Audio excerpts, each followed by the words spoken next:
কোথাও শুনেছি অভিমান করলে নাকি সম্পর্ক গভীর হয়, আর আমার বেলা হয় উল্টো। আমি অভিমান করলে মানুষ আমাকে ছেড়েই চলে যায়।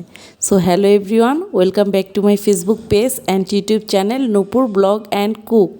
কেমন আছেন সবাই? আশা করি সবাই অনেক অনেক ভালো আছেন। আমিও ভালো আছি। চলে এলাম আবার একটা নতুন ভিডিও নিয়ে। আশা করি ভিডিওটি আপনাদের ভালো লাগবে। তো আজকে শর্টকাটভাবে রান্না দেখাবো। তো এখানে কয়েকটি পোয়া মাছ, এগুলো আমি সিমের বিচিতে রান্না করব, আর হচ্ছে কই মাছ, ওগুলো আমি ভুনা করব। তো এই যে আমি প্রথমে প্যানে কড়াইতে ওটা ভালোভাবে ভেজে নিয়েছি। এখন এর মধ্যে আমি পেঁয়াজ দিয়ে নিয়েছি। আর মশলার মধ্যে আমি ইউজ করছি বা ব্যবহার করছি হলুদ, মরিচ, ধনিয়া আর একটু লবণ। এটা আমি এর মধ্যে অর্ধেক দিয়ে দিচ্ছি, আর অর্ধেক আরেকটা তরকারির সাথে দিব। একই যেহেতু মশলা ব্যবহার করব, তাই একটু বেশি করেই আমি মিক্সড করে নিয়েছি। তো এটা যখন তেলটা উঠে এসেছে, এর মধ্যে আমি পরিমাণ মতো পানি দিয়ে দিব। দিয়ে যে ভেজে রেখেছিলাম যে মাছগুলো, কই মাছগুলো, ওগুলো দিয়ে দিব। সাথে যে টমেটো দিয়ে দিচ্ছি, এটা খেতে কিন্তু খুবই মজা লাগে।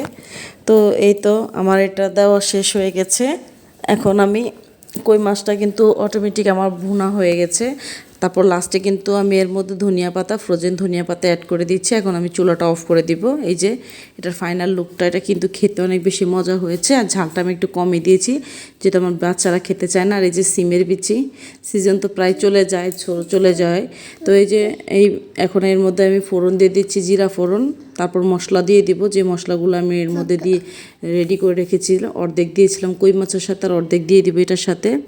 তো এর মধ্যে বলে রাখছি, যারা ইউটিউব চ্যানেল থেকে আমার এই ভিডিওটি দেখছেন, প্লিজ আমার ইউটিউব চ্যানেলটি সাবস্ক্রাইব করে দিবেন, আর সাথে থাকা বেল আইকনটি ক্লিক করে দিবেন, যাতে করে আমি নতুন কোনো ভিডিও আপলোড করলে আপনাদের কাছে সাথে সাথে নোটিফিকেশন পৌঁছে যায়, আমার চ্যানেলের ভিডিওটা আপনারা দেখে নিতে পারেন।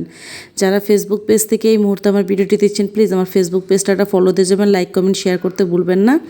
পরিবার ও বন্ধুবান্ধবের সাথে আমার ফেসবুক পেজ আর ইউটিউব চ্যানেল নাম একই, নূপুর ব্লগ অ্যান্ড কুক। আপনাদের সুবিধার্থের জন্য বলে দিয়েছি। যারা ইউটিউব থেকে দেখছেন, চাইলে ফেসবুকে পেজে গিয়ে আমার পেজটা ফলো দিয়ে যেতে পারেন। যারা ফেসবুক থেকে এই মুহূর্তে আমার ভিডিওটি দেখছেন, চাইলে ইউটিউব চ্যানেলে গিয়ে আমার চ্যানেলটি সাবস্ক্রাইব করে দিতে পারেন। তো কে কোথায় থেকে আমার ভিডিওটি দেখছেন, নিয়মিত দেখছেন কিনা অবশ্যই জানাতে ভুলবেন না। আর আমার ভিডিওটি দেখে অবশ্যই একটা লাইক দিয়ে যেতে ভুলবেন না, প্লিজ একটা লাইক দিয়ে যাবেন, এটা আমার একটা অনুরোধ। আর যদি বেশি ভালো লাগে তাহলে ফ্রেন্ডস অ্যান্ড ফ্যামিলির সাথে শেয়ার করতে পারেন। তো এই যে এখন এখানের মধ্যে পানি দিয়ে দিচ্ছি, দিয়ে এখন এর মধ্যে যে মাছটা ভেজে রেখেছি ওটাও আমি দিয়ে দিচ্ছি, পোয়া মাছগুলো। তো এই তো পোয়া মাছটা দিয়ে আমার কিন্তু রান্নাটা কিন্তু মোটামুটিভাবে কমপ্লিট। আমি তো আগেই বলেছি যে রান্নাটা আজকে আমি একটু শর্টকাটভাবেই দেখাবো, কারণ আমি একটু আবার বাইরে গিয়েছি। রান্নাটা খুব দ্রুত করার চেষ্টা করেছি, আর ভিডিওটা কিন্তু খুব দ্রুত করেছি। তো আজকের ভিডিওটি আমার এই পর্যন্তই। Thank you for watching.